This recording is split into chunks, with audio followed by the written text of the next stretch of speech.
question, but it's actually pretty difficult to answer. If you say yes, many people will try to, in a nutshell, put a nutrition label onto you. But if you are one of those people who are interested in alternate theories on souls, past lives, reincarnations, angels incarnated as humans can actually be pretty interesting. So today I have Rose here, and she is what I believe a perfect example of an incarnated angel. Thank you for giving me this opportunity to talk about incarnated angels. But first I want to clarify that although I do possess many characteristics of an incarnated angel, I've never been certified as one. So Rose, tell me, why do you think you're an incarnated angel? Actually, I was told several times, like most incarnated angels, I am very much into mystic things. Back a few years ago, I ran into a mystic. I later realized that he is very famous. He told me things not many people know about me, and even the ones who knew never believed it. Like what? Like he knew how many people disliked me for no reason. How the nicer I am to people, the worse people would treat me. How I am different from other people. He said that because I wasn't always a human. So what did you say? I asked him what kind of animal I was. And what did he say?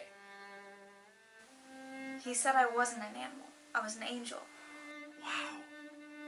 And then? I asked, why did I get demoted to Earth?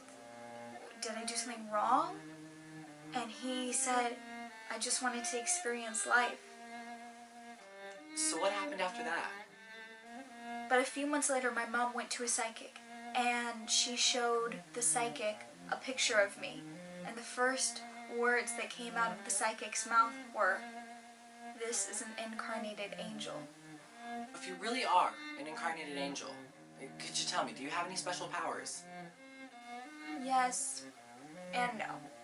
Like everyone else, I don't have any prior life memories, and I don't have any special power. But I am a quick learner, and I have almost photographic memory. What do you mean, almost photographic? Say if I read this book, I can't remember where the sentence was, but I remember the story, the characters, the important stuff, and I will remember that forever. But that applies to only things I'm interested in. For subjects I don't like, I can't even sit through a class. So what don't you like? I don't like boring stuff, like doing math homework, but I am still pretty good at it. So I heard that most incarnated angels have some special talents. Do you have any special talents? Like, do you sing like an angel? I guess there is a difference between singing like an angel and singing like an incarnated angel. I definitely cannot sing. Actually, I got a D in my elementary school music class. It broke the record for the school at the worst grade ever to be given to a 5th grader. It's not that I can't pretend to sing in a choir, but I did not turn in my homework and my teacher was furious, but I am still creative. Oh, creative? You mean you play instruments? Oh no, not that. But I can write songs. I mean, I feel music. When I hear a rhythm, I feel the story it is telling, so I can write lyrics to almost any music pieces. So I have written a lot of songs. I even won some awards. Oh, that's amazing. So is that your creative outlet? Not really. I write a lot, and I make movies. My channel is growing, although I won't say it's huge. I felt that this is a way for people to connect with me. Now, I know the next few questions are pretty dumb, but as a reporter I have to do my investigation duties. Would you consider yourself good-hearted, trusting, and non-materialistic? I guess everyone is good-hearted. That shows you how trusting I am. Although I work very hard, what motivated me is not the money, but the sense of fulfillment that can be the non-materialistic side of me. I do like to help people. Actually, I started a non-profit organization called Headway e-learning programs, shortened to HELP, but I kind of over-engaged myself, so I had to close that nonprofit for lack of activities. So are you generous too? I think it will be hard to find a stringy, good-hearted, trusting person that is non-materialistic. So I guess I am pretty generous. I think the best way to help people is not to give them a buck to buy food, but to help them to get skills for a job. So I'm starting another nonprofit with a mission to move needy to needed and move learners to leaders. I gave what I had to help people in need, but only helped a few people. Someone found me. That's why I decided to sharpen my marketing skills through making videos and films. So I heard that Incarnated Angels typically come with a mission. Do you think that making and filming videos is your mission? Funny you should ask. I always felt driven by unknown missions. For that, I have visited many psychics because I am so afraid that I will miss my call. I often wonder, what can a girl like me do? There's no way I can change the world or save people, and I don't even know if I am an incarnated angel. So I paid visits to several psychics in the last few years, and about half of them would tell me that I am different. The word they used may be different, like special soul, a ray of sun, special connection with the divine. One psychic rolled up her sleeves when I asked her about my soul origin. She said, "I don't know who you are, but when you do come close to me, the hairs on my arm stand up." And I can just see her hair all lifting, like paying respect to me. A nice psychic lady turned her business card around when I asked her about my past life. She wrote Incarnated Angel, name Mystic Indigo. So, do you think you found your mission?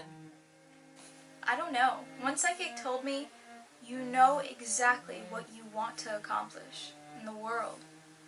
I did not question that, but I had no idea of anything, at least at the time.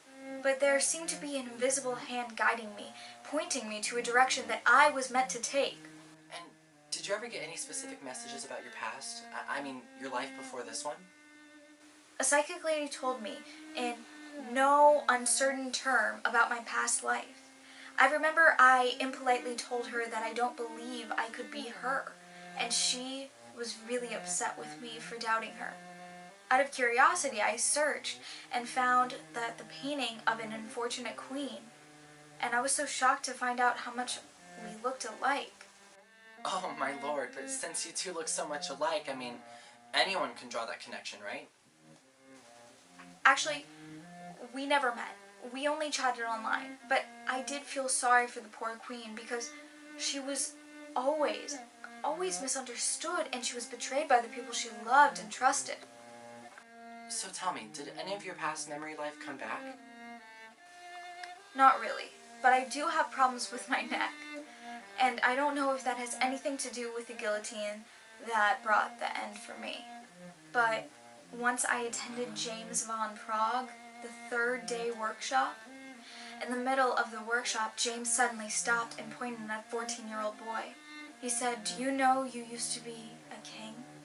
And the boy said, "I do." And then soon after, there was a paired experiment, and there were about 100 people, but ended up 2 with no experiment partner.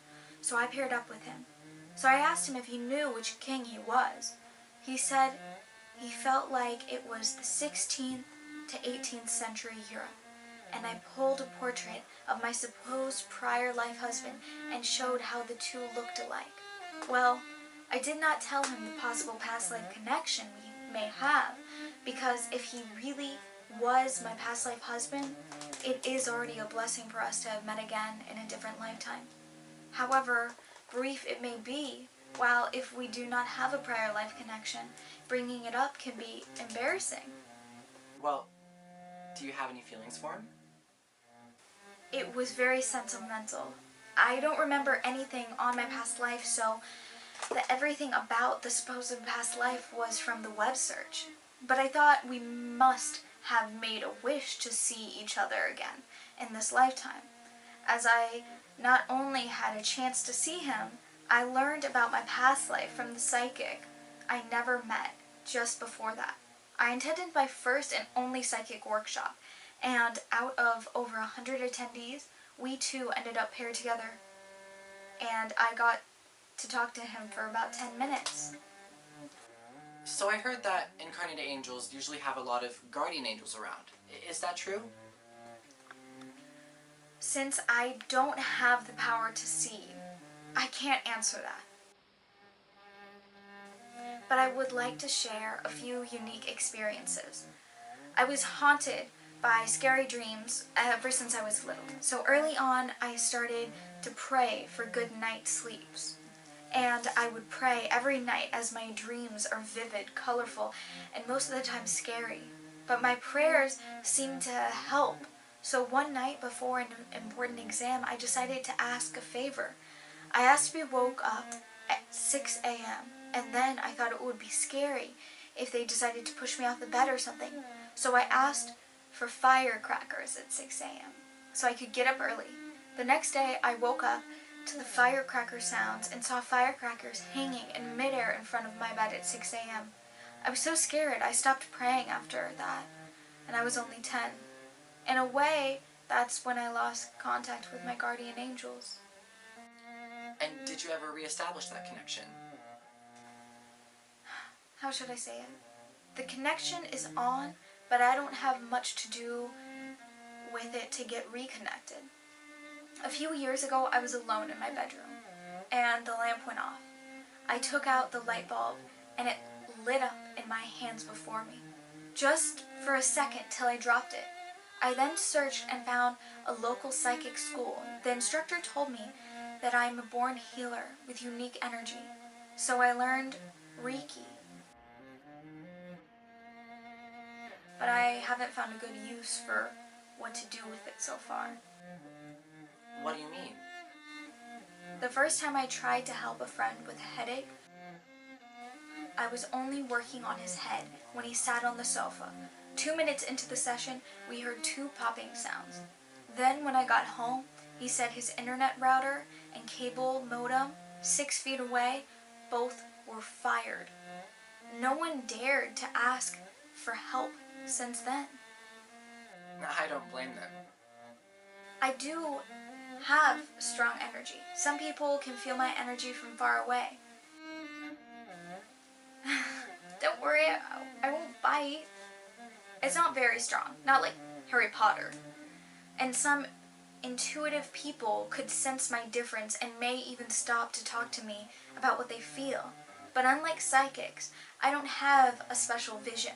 Although I was told that I have wise eyes. What does that mean? It meant that I see what people don't see. It meant I can see the best way to do a job, logically and not physically.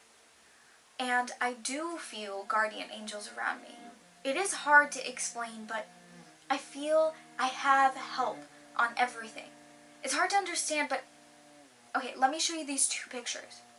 One was 3 weeks ago when I was on an Alaska cruise.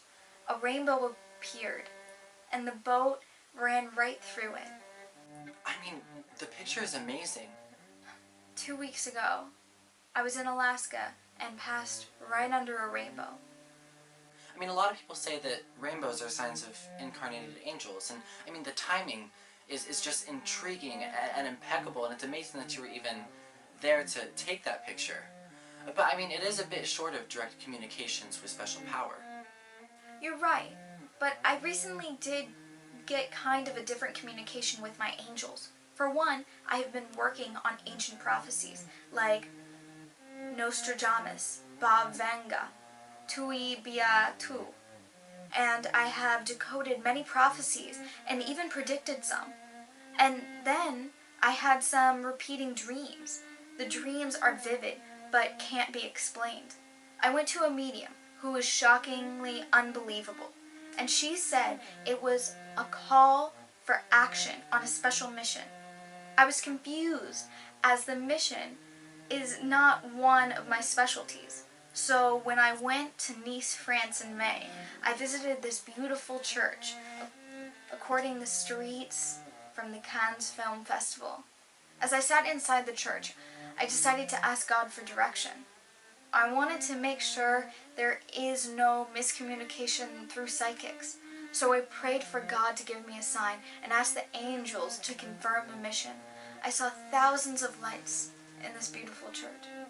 So I asked, will you please show me one light going off, or even a blink when I look at it? A few minutes later, the whole church went dark. The power was not restored for at least 2 hours later. Do you remember the date? I think it is around May 24th. I was in Cannes, France, for the film festival. There's a church across the street from registration. If you check with them, you will find out how many hours of this unexplained power outage. So, did you start that mission? I did start, but I have not moved full speed because I booked a few vacations before leaving about a mission. Angels must feel like I didn't work fast enough. On August 11, 2019, I was on Coral Princess near Sacagawea. Around 8 p.m., the ship's power suddenly failed for about 15 minutes. Although the captain announced after and said there is nothing to be worrying about, we saw the lifeboats lowering to the sea. Wow. Well, did you ask for another sign? No, absolutely not. And then on my way back to California on August 19th, 2019, on Alaskan Flight 132, for whatever reasons, right after my plane landed around 4 a.m., the plane suddenly lost power. It was a very brief outage. An emergency light went right off. The power was restored in about 2 minutes. Since the plane already landed, no one paid much attention, but I can imagine what would have happened if it was just 10 minutes earlier. I mean, unless you want to start this mission right away by yourself, I don't know if I want to get on that plane with you. I have started. So, can you tell me about what that mission is about? I don't know if it is time to tell everyone, but sharing my experience in this video is part of my mission, and I will try hard to continue spreading positive messages and love. Thank you so much for coming in. And thank you guys to the viewers for watching this special edition of Invisible Connection. I'm Darren, and thank you guys for watching.